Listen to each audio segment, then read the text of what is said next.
जय संविधान जय भारत। आप देख रहे हैं बहुजन की आजादी टीवी चैनल।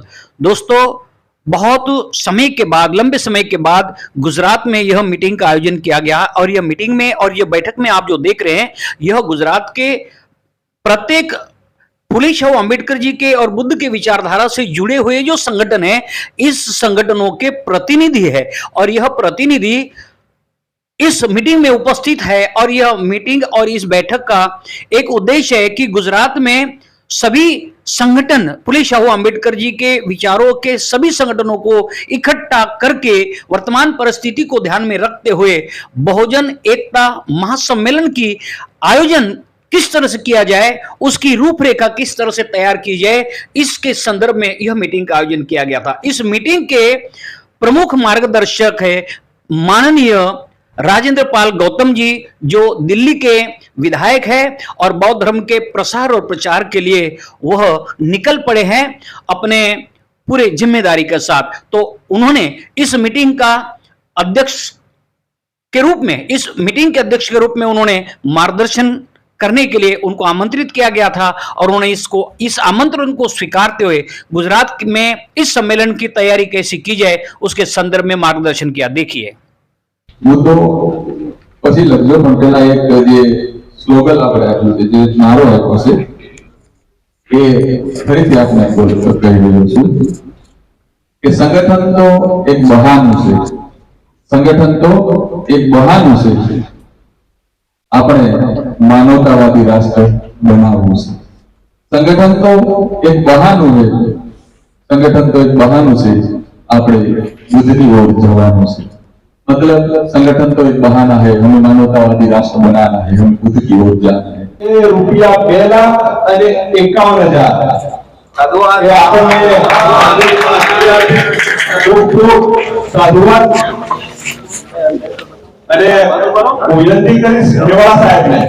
एक बार आवे बजा अपने। मेरी एक फर्ज है कि मैं गुजरात के लिए 2,51 किया, आपने और जोड़ा तो मेरे को वो भी मंजूर है, तो 51 का भी मंजूर है, 51 मेरा भी मंजूर है। खूब खूब धन्यवाद।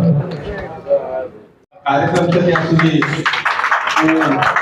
આપીશ અને બીજું કે જ્યારે બાનુએ વાત કરી કે સમગ્ર ગુજરાતની અંદર એ ચીવર પહેરી નીકળશે, તો હું પણ મારો જે મને સમય મળશે એમની સાથે ચીવર પહેરીને જોડવા માટે હું પણ તૈયાર છું।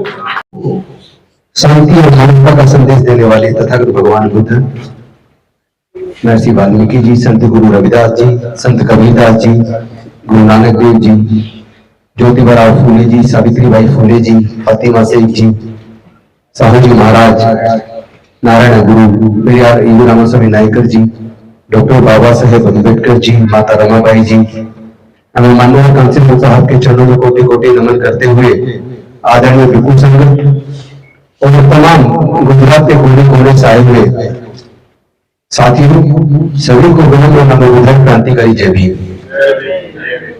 मैंने खुद भानु भाई से फोन इसलिए लिया माई कि पहले एक ब्रीफ रूपरेखा आपके सामने रख देते हैं, फिर उसकी तैयारी कैसे की जाए, उन सारे मुद्दों को लेकर हम आगे कैसे बढ़े, उस पर फिर आप सबके हम विचार लेंगे।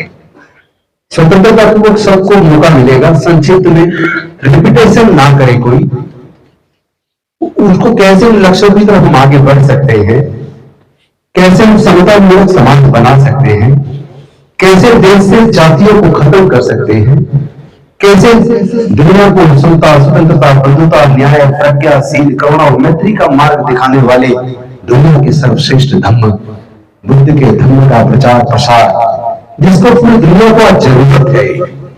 अगर रसिया की यूक्रेन से युद्ध चल रहा है तो यहां मणिपुर चल रहा है, ऐसे पूरे दुनिया के कोने कोने में जो अशांति का वातावरण है, पूरी दुनिया को जरूरत है शांति की।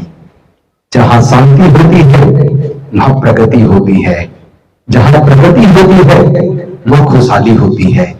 यहां बदहाली क्यों है? हमारे समाज की हजारों साल की गुलामी क्यों रही? कौन से कारण है कि हमारे समाज के लोग मेहनत कश होने के बावजूद, ईमानदार होने के बावजूद, सभी प्रकार का उत्पादन करता होने के बावजूद, सभी प्रकार के निर्माण कार्य का करने वाला होने के बावजूद अपना का जीवन हजारों साल तक क्यों सहा? देश की तरक्की हुई, लेकिन हमारे समाज को तरक्की में उतना हिस्सा क्यों ना मिला? आने वाली जो परिस्थितियां हैं, जो हमें फिर से गुलाम बनाने की तरफ बढ़ रही है, क्योंकि आजादी इतनी आसानी से नहीं मिली। 3500 साल की गुलामी तोड़ने के लिए डॉक्टर बाबा साहेब अम्बेडकर ने अपने छोटे छोटे 4 बच्चों को गंवा दिया, अपनी पत्नी जवान पत्नी माता रमाबाई को गंवा दिया, अपना पूरा जीवन जलाकर हमारे जीवन में प्रकाश पैदा किया। आज कोई अगर सोचता मैं कलेक्टर हूं, जज हूं, इंजीनियर हूं, डॉक्टर हूं, या मैं कोई मुख्यमंत्री मंत्री हूं, तो मैं अपनी मेहनत से होती उसकी गलत फहमी है। अगर डॉक्टर बाबा साहेब अम्बेडकर अपना पूरा जीवन जलाकर, अपने 4 बच्चों को कुर्बान कर, अपनी पत्नी को कुर्बान कर हमारे लिए ना लड़ते, यकीन मानिए आज भी गुलाम होते। कोई सोचता होता मैं करोड़पति बन गया, अरबपति बन गया। अरे क्या हमारे समाज के लोग पहले से मेहनत कश नहीं थे? पहले करोड़पति क्यों नहीं बन पाए? पहले सम्मान का जीवन क्यों न मिला? हम तो समाज के लोग हैं जिसने कभी किसी दूसरे का हक नहीं मारा, हमने कभी उत्पीड़न नहीं किया किसी का। दुनिया में जितने प्रकार की फसलें उगती हैं, भारत में जितने प्रकार की फसलें उगती हैं, बेशक हम जमीन के मालिक नहीं हैं, लेकिन मजदूर के तौर पर तमाम तरह की फसल उगाने का काम हमारे समाज के मेहनतकश लोग करते हैं। देश में जितने प्रकार का निर्माण कार्य होता है, ठेकेदार कोई भी हो, मजदूर के मिस्त्री के तौर पर उसका निर्माण का काम हमारे समाज के मेहनतकश लोग करते हैं। पिछले दिनों उत्तराखंड के अंदर एक केस हुआ, और केवल उत्तराखंड में पूरे देश के अंदर इस तरह के केसेस देखने में आए हैं। यहाँ गुजरात में भी आए हैं। स्कूल के अंदर दलित बच्चों को अलग खाना खिलाया जाता है मिड डे मील, और दूसरे बच्चों को अलग खिलाया जाता है। स्कूल के अंदर जहां दलित महिला भोजन बना रही है, तमाम जो अपने आप को ऊंची जाति का कहते हैं, उन्होंने कहा कि हम इस दलित महिला के हाथ का खाना नहीं खाएंगे। अपमान किया। जब सरकार की नोटिस सुना, उत्तराखंड की सरकार की, उन्होंने उन बच्चों को समझाने की बजाय उस दलित महिला जो छोटी सी नौकरी कर रही थी भोजन बनाने का, उसको नौकरी से निकाल दिया। ये कौन से आजाद भारत में हम जी रहे हैं? ये कौन सा आजादी का अमृत काल है? हमने उस पर भी स्टैंड लिया। लेकिन जो लोग इस तरह का बहिष्कार करते हैं, जो लोग कहते हैं दलित महिला के हाथ का खाना नहीं खाएंगे, मैं उनसे पूछना चाहता हूं, जितने प्रकार की फसलें होती हैं, जो भी अन्न आप खाते हो, जो भी खाना आप खाते हो, उसको उगाने में मेरे समाज का खून पसीना लगा है। क्या आप उस खाने को खाना बंद कर दोगे? जिस मकान में आप रहते हैं, जिस स्कूल कॉलेज में आपके बच्चे पढ़ते हैं, जिस अस्पताल में आपके बच्चे इलाज कराते हैं, उनके निर्माण में, देश की सारी सड़कें, पुल, फ्लाईओवर, बिल्डिंग्स, इन सब के निर्माण में मेरे समाज का खून पसीना लगा है। तो क्या आप घरों में रहना बंद कर दोगे? स्कूल कॉलेज में बच्चों को पढ़ाना बंद कर दोगे? अस्पतालों में इलाज कराना बंद कर दोगे? क्या क्या छोड़ेंगे आप? यहां तक कि जिस मंदिर में जाकर आप पूजा अर्चना करते हैं, उस मंदिर का निर्माण भी मेरे समाज के मजदूरों ने किया है। और जिस भगवान की आप पूजा करते हैं, पत्थर को तराश कर उस भगवान का निर्माण करने वाले भी मेरे समाज के लोग हैं। और फिर मेरे समाज के लोग कहते हैं मंदिर में जाएंगे तो भगवान पवित्र हो जाएंगे, शर्म नहीं आती आपको? अरे इस भगवान का पत्थर को तराश कर निर्माण भी स्वीकार मेरे समाज के लोगों ने किया है। क्या आप मंदिरों में जाना बंद कर दोगे? क्या क्या छोड़ेगा? जिन चप्पलों को पहनते हो, जिन कपड़ों को पहनते हो, ये भी मेरे समाज के लोग बनाते हैं। हम लोग तो पैदाइशी इंजीनियर हैं। मरे हुए जानवर की खाल निकाल कर, गला कर, रंग करके उसी से जूते बना देते हैं, उसी से बेल्ट बना देते हैं, उसी से कैप बना देते हैं, उसी से बैग बना देते हैं, उसी से जैकेट बना देते हैं। लकड़ी से सोफा सेट बना देते हैं, खिड़कियां बना देते हैं, दरवाजे बना देते हैं, टेबल बना देते हैं। मतलब एक भी चीज आप बता दो जिसको आप यूज करते हो, उसको आपके लोग बनाते हो। मेरे गरीब समाज के लोग बनाते हैं। लेकिन आज क्या हमें इस बात पर चर्चा नहीं करनी चाहिए कि हमारे समाज की इतनी लंबी गुलामी क्यों चली? पूरे दुनिया में जातियां नहीं है, भारत में जातियां क्यों है? ये जातियां कभी खत्म होंगी कि नहीं होंगी? कब तक इस पीड़न हमारे समाज के लोग झेलते रहेंगे? कब तक शोषण हमारे समाज का होता रहेगा? कब तक मूछ रखने पर हमारे समाज के युवाओं की हत्या होती रहेगी? कब तक घड़ा छोड़ने पर 125 साल पहले डॉक्टर बाबा साहब अम्बेडकर भी घड़ा नहीं छू सकते थे, और आज भी घड़ा छोड़ने पर मेरे समाज के बच्चों की हत्या हो जाती है। देश की सरकारें कहां है? राज्य की सरकारें कहां है? क्या वो ईमानदारी से अपनी ड्यूटी निभा रही है? क्या वो देश के संविधान को ईमानदारी से लागू कर रही है? क्या देश की तरक्की में हमारा कोई हक नहीं है? जब देश के निर्माण में हमारे समाज का खून पसीना लगा है, तो देश के हर संसाधन में हमें हिस्सा चाहिए। देश के हर संसाधन में हमें हिस्सा चाहिए। इतनी लंबी गुलामी क्यों चली? क्या इस पर चिंता नहीं होना चाहिए? इसका एक ही कारण है कि वो सामाजिक व्यवस्था जिसमें धर्मशास्त्र के माध्यम से हमारे लोगों को हजारों साल तक पढ़ने लिखने पर बंदिश रखी, व्यापार करने पर बंदिश रखी, संपत्ति रखने पर बंदिश रखी। इसी वजह से हमारे लोग जमीनों के मालिक नहीं बन पाए।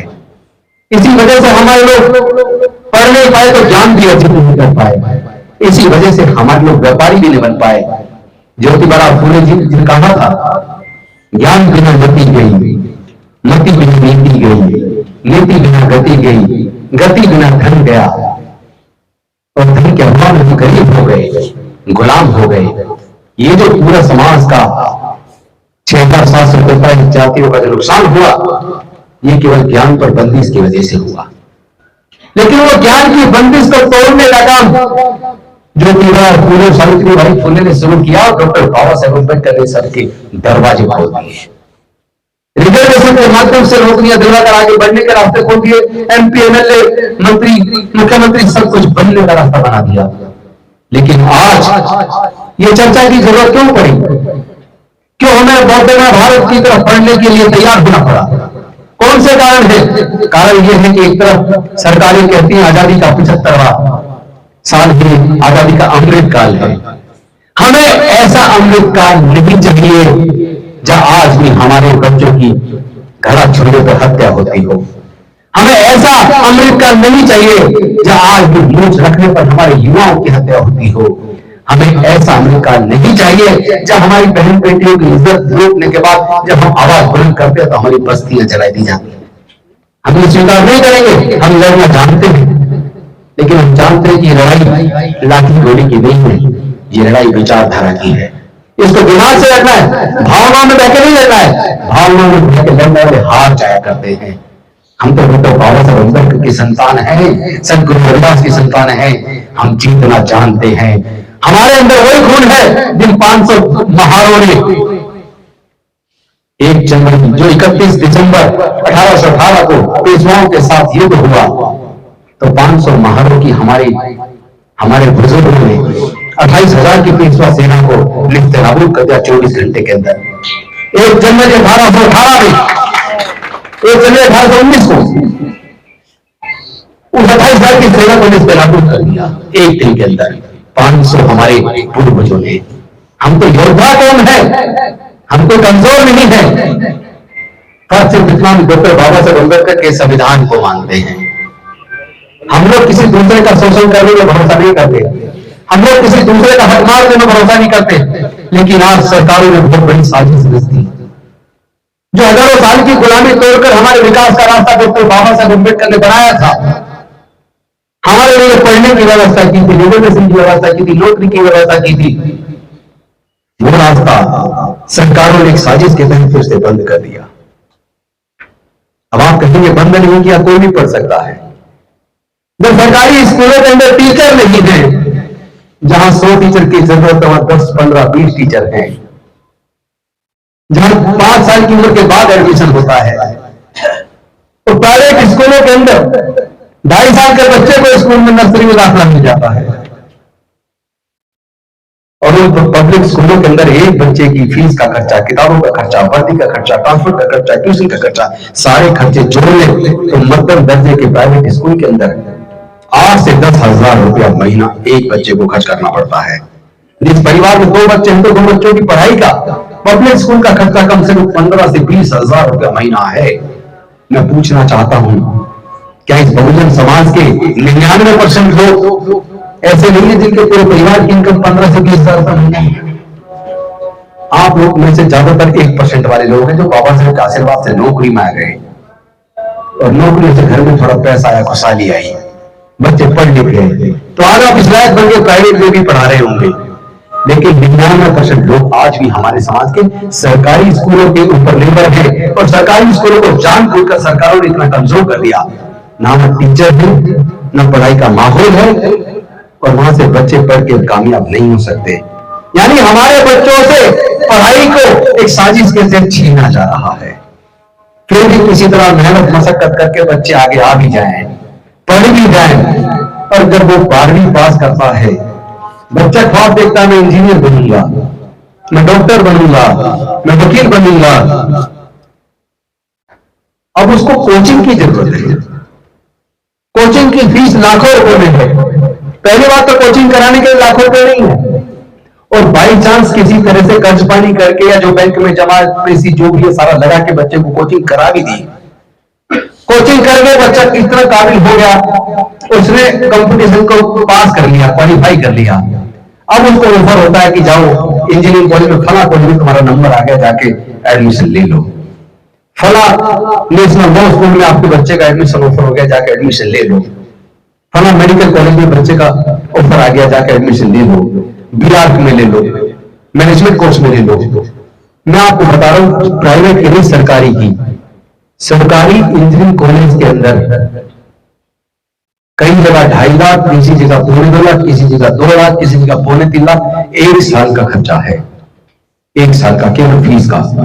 मैं हॉस्टल के खर्चे की नहीं बता रहा हूं, जोड़ लो, खाने का खर्चा जोड़ लो, बाकी खर्चे जोड़ लो, और 4 साल का इंजीनियरिंग का कोर्स, 5 साल का लॉ का कोर्स, 12 से 15 लाख रुपया एक बच्चे को चाहिए। एक बच्चे को, जितने साथियां बैठे हैं शायद थोड़े पढ़े लिखे सक्षम लोग हैं, ईमानदारी से बताइए 12 से 15 लाख रुपया का खर्चा एक बच्चे की डिग्री कराने के लिए, क्या हमारे समाज के 99% लोग उठा सकते हैं इस खर्च को? नहीं उठा सकते ना। पहले तो फ्री में पढ़ जाते थे, पहले तो बहुत कम पैसे में पढ़ जाते थे, तो सरकारें है किस लिए?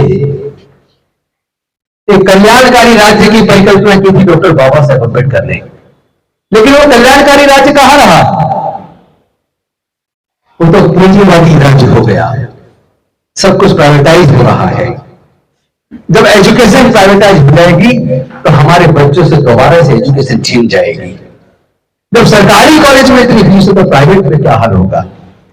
एक हमारे रिटायर्ड जज एक प्रोग्राम में मीटिंग में आए दिल्ली, उन्होंने कहा कि मेरे लड़के का मेडिकल में एडमिशन हुआ, 1.5 करोड़ रुपए लगा।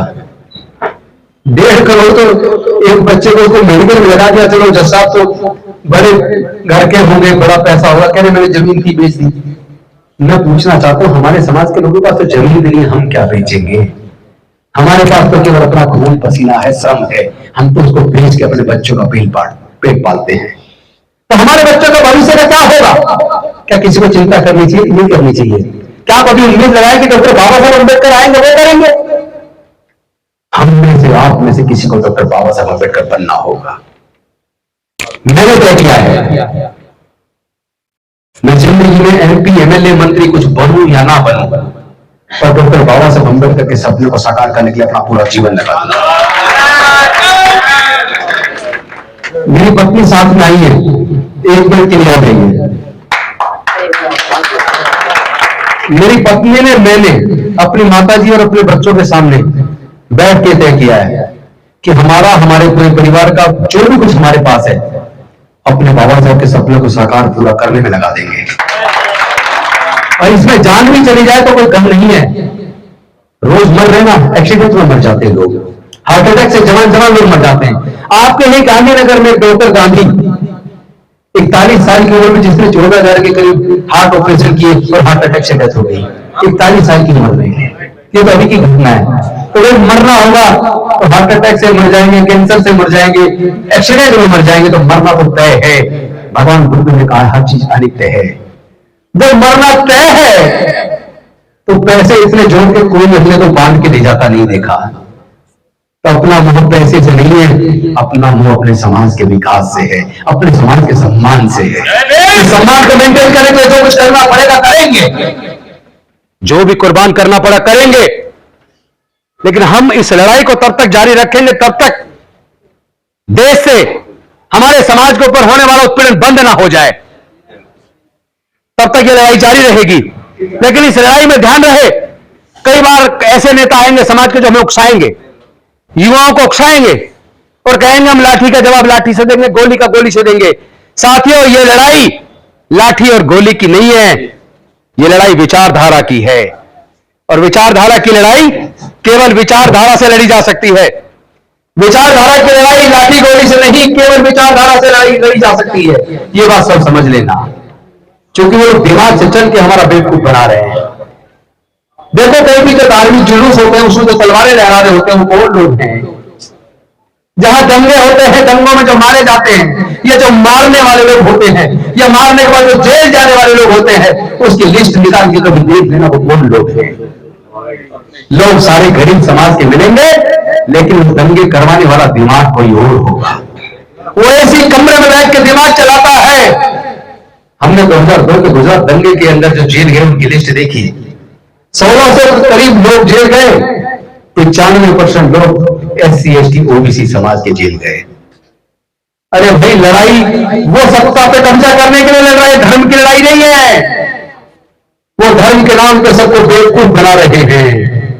ये लड़ाई सत्ता और संसाधनों के ऊपर कब्जा करने की है। आज ही न्यूज पढ़ रहा था, कल की न्यूज है, 88,000 करोड़ से ज्यादा रुपए 500 वाला नोट टकसाल से छपने के बाद रिजर्व बैंक तक नहीं पहुंचा, चोरी हो गया। कहां गया देश का सबसे बड़ा चौकीदार? मणिपुर जल रहा है, नीरव बांसुरी बजा रहा है। साथियों, कुर्बानी के लिए तैयार हो जाओ। खून नहीं मांगना किसी का, ना अपना ना किसी और का। कुर्बानी देनी है व्यसन की, नशा नहीं करना, चोरी नहीं करना, व्यभिचार नहीं करना, वाणी से भी हिंसा न करना, किसी का कभी कोई नुकसान न पहुंचाना, अपने लोगों की मदद करना, गरीबों की मदद करना। जिस तरह डॉक्टर बाबा साहेब अम्बेडकर ने अपना पूरा जीवन जलाकर हमें यहां तक पहुंचाया, आप अपने जीवन को आपको जलाने की जरूरत नहीं है, बस थोड़ी सी कुर्बानी समाज को आगे ले जाने के लिए लगा देना। हमारे पास एक ही पूंजी पढ़ाई, वो मैंने छीन ली। और जो नौकरियां मिल जाया करती थी बाबा साहब के रिजर्वेशन की वजह से, वो धीरे धीरे उन्होंने प्राइवेटाइज करके ठेकेदारी में दे दी। अब तो देश में ठेकेदारी पड़ता है और ठेकेदार भी शोषण करता है। यानी हमारी नौकरी भी गई, हमारी पढ़ाई भी गई। तो दो ही कारण हमारे पिछड़ेपन के थे, एक तो देश के संसाधनों में, व्यापार में, संपत्ति में हक ना मिलना, और पढ़ाई लिखाई पे हक ना होना। लेकिन वो बाबा साहब ने दिलाया, लेकिन 75 साल के अंदर दोबारा से सरकारों ने साजिश करके छीन लिया। और हमारे लोग इतने बेवकूफ हैं, वोट बैंक बन जाते हैं। कभी ए का वोट बैंक, कभी बी का, कभी सी का। मैं अपने समाज के लोगों से कहना चाहता हूं, बहुजन समाज के लोगों से कहना चाहता हूं, किसी का भी वोट बैंक बनने की जरूरत नहीं है। अपने समाज की ताकत का निर्माण करो, अपने समाज को ताकतवर इतना बना लो कि जो लोग सत्ता के नशे में चूर है, सत्ता पाने के लिए कुछ भी करने को लाचार रहते हैं, तैयार रहते हैं, ऐसे लोगों को घुटने पे ला दो। वो तुम्हारी बात को माने बिना कभी सत्ता हासिल नहीं कर पाएंगे। आपको सत्ता में भी भागीदारी मिलनी चाहिए, आपको संपत्ति में भी भागीदारी मिलनी चाहिए, आपको प्राकृतिक संसाधनों में भी भागीदारी मिलनी चाहिए, क्योंकि ये देश हमारा भी है। ये देश हमारा भी है, हम देश के मूल निवासी हैं। देश के निर्माण में हमारे बुजुर्गों का खून पसीना लगा है। जब देश हमारा है तो फिर देश के संसाधनों में हमारा हिस्सा कहां है? मुझे कोई बता दे, क्या जमीन कोई मां के पेट से लेकर पैदा हुआ था क्या? अगर मां के पेट से लेकर पैदा नहीं हुआ तो कुछ ही लोग जमीन के मालिक क्यों हैं? हमारा हिस्सा कहां है? व्यापार में हमारा हिस्सा कहां है? संसाधनों में हमारा हिस्सा कहां है? सत्ता के अंदर हमारा हिस्सा कहां है? जिसको सांसद, विधायक, मंत्री बना दिया, उसने केवल गुलामी का पट्टा पहन लिया। अरे ये गुलामी का पट्टा बाबा साहब ने नहीं दिया था, उन्होंने प्रतिनिधित्व दिया था समाज को रिप्रेजेंट करने का। क्या आप वास्तव में समाज को रिप्रेजेंट कर रहे हैं? ऐसे ऐसे हीरे तलाश कर पैदा करो जिनको समाज में से निकाल कर, तपा कर, कैडराइज करके ऐसे लोगों को हम राजनीति में भेजें। हम बने या ना बने, पर ऐसे लोग तपा के निकालें जो वहां राज्यसभा में जाए, विधानसभा में जाए, लोकसभा में जाए, मुख्यमंत्री बने, मंत्री बने, आईएएस बने, इंजीनियर बने, डॉक्टर बने, लेकिन वह समाज को रिप्रेजेंट करें, समाज की कोई तकलीफ पर खड़े हो जाए, संसद में, विधानसभा में समाज की आवाज बने। कोई भी जरा सा जुर्म कर देते एकजुट होकर उस बुराई के खिलाफ खड़े हो जाए, न्याय के लिए खड़े हो जाए।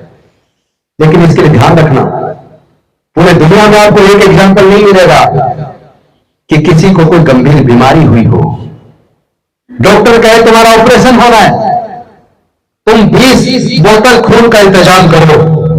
पूरे दुनिया में कोई एक एग्जाम्पल बता दो जिसका ऑपरेशन होना है, जिसको खून की जरूरत है, और वो ये कहे मैं केवल ईसाई का खून स्वीकार करूंगा, या मैं केवल ब्राह्मण का खून स्वीकार करूंगा, या मैं केवल मुस्लिम का खून स्वीकार करूंगा। सब जानते हैं कुदरत ने हमें इंसान पैदा किया, इंसान को जानवर का खून नहीं चढ़ सकता, केवल इंसान का खून चढ़ सकता है। तो फिर ये जाति किसने बनाई? हमारा सबसे बड़ा दुश्मन वो है जिसने भारत में जातियों का निर्माण किया। क्योंकि पूरे दुनिया में जाति नहीं है, जाति केवल भारत में है, और इस जाति की वजह से ही हमारा हजारों साल तक शोषण हुआ।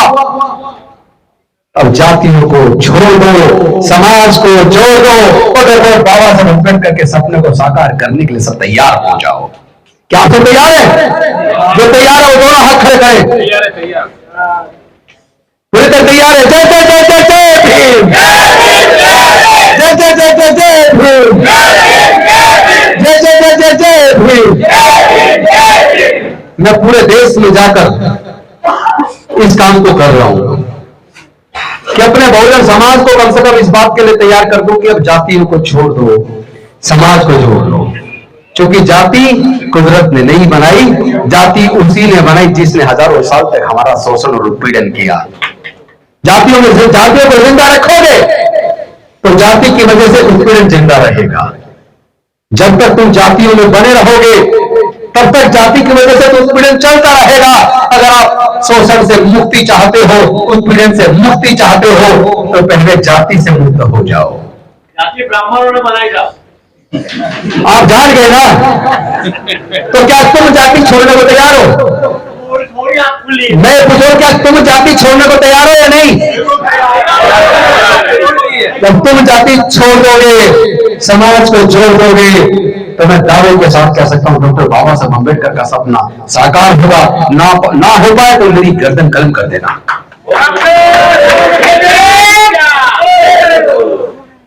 आज हम लोग कोशिश कर रहे हैं पूरे देश में कोने कोने में जाके पूरे बहुजन समाज को एकजुट करने की कोशिश कर रहे हैं। क्योंकि शोषित की कभी कोई जाति नहीं होती, शोषित शोषित होता है, गरीब गरीब होता है, गरीब की कोई जाति नहीं होती। यहां तक कि कोई ब्राह्मण में भी अगर गरीब है तो उसकी भी हालत हमारे लोगों की जैसी करते हैं वो लोग, उन्हीं के समाज के पैसे वाले लोग, वो भी उसका उत्पीड़न करते हैं। तो कारण गरीबी है, और हमारी गरीबी का कारण जाति है।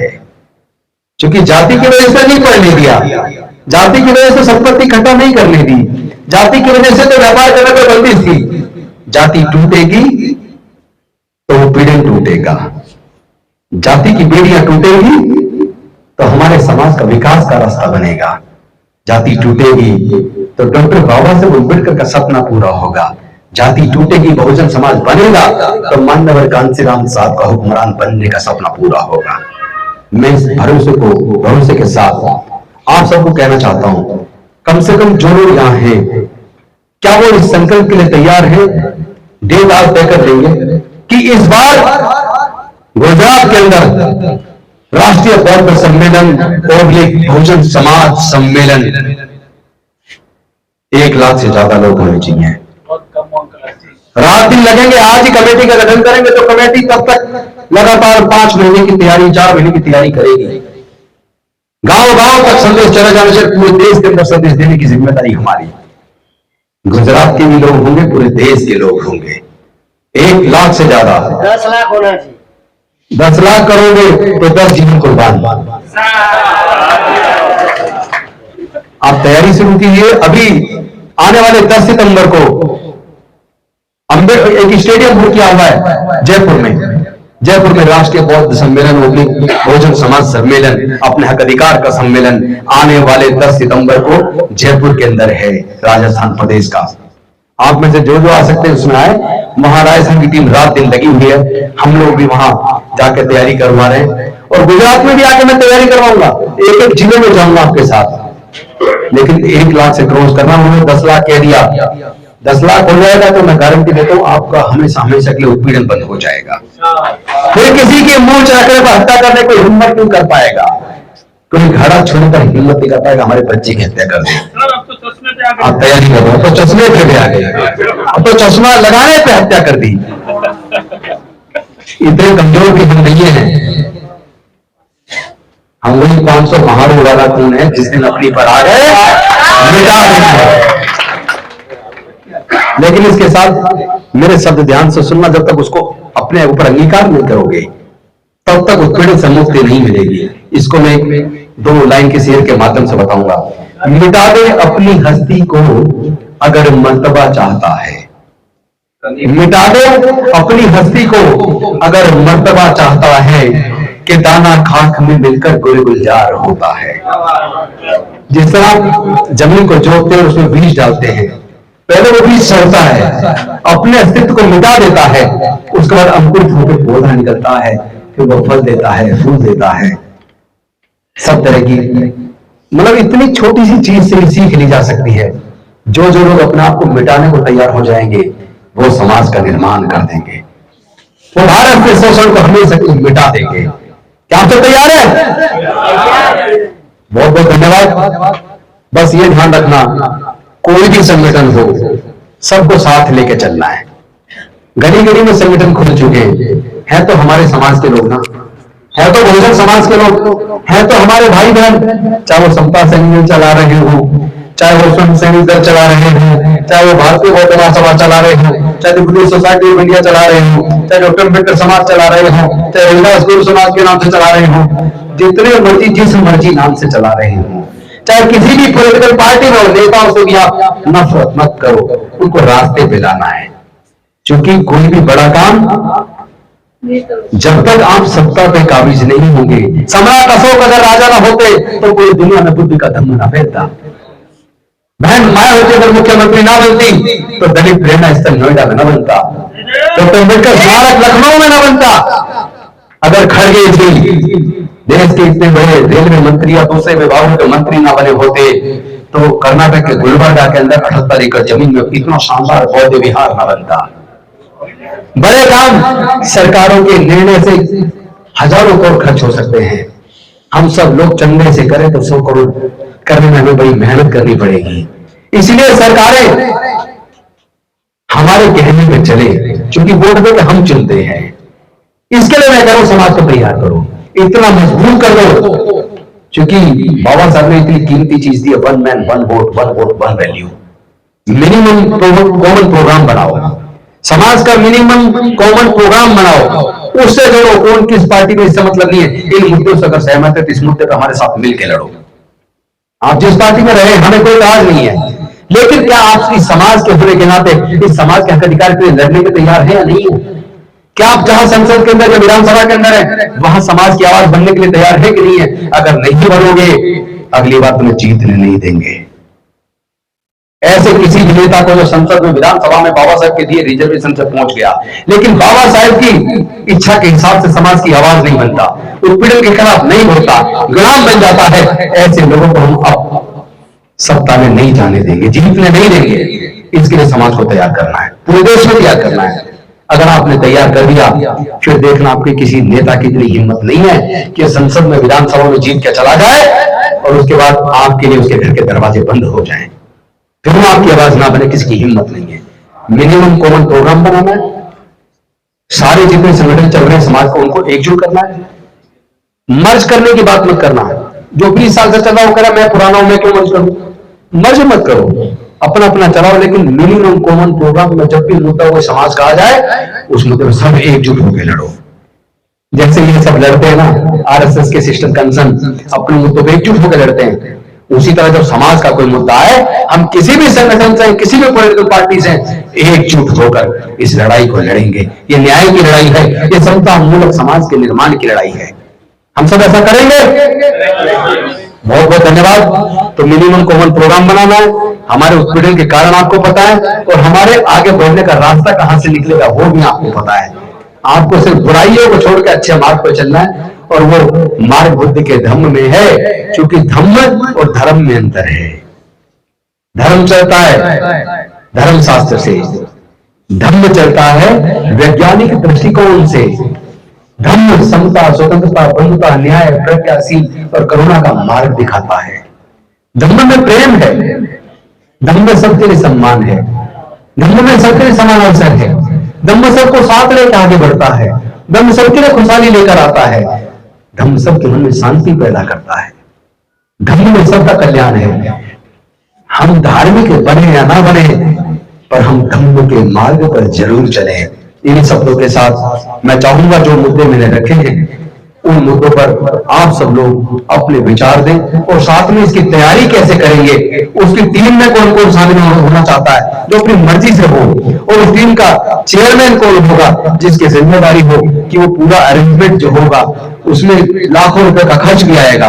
सब लोग जब मिलके करेंगे, कोई 10 रुपए, कोई 20 रुपए, कोई 100 रुपए, कोई 1000 रुपए, कोई 5000 रुपए, कोई 10,000 रुपए, कोई लाख, जिसकी जैसी हैसियत है वैसा ही करे। लेकिन ध्यान रखना, 1 रुपए देने वाले की उतनी इज्जत करनी है जितना 1 लाख रुपए देने वाले की इज्जत करनी है। हो सकता है 1 लाख देने वाले को जेल ना पड़े, और हो सकता है 10 रुपए देने वाले को पूरी दिन की कमाई 100 रुपए हो। तो वैल्यू पैसे की नहीं, उसकी भावना की करना। बहुत बहुत धन्यवाद। जय भीम, जय भारत, नमो बुद्धाय।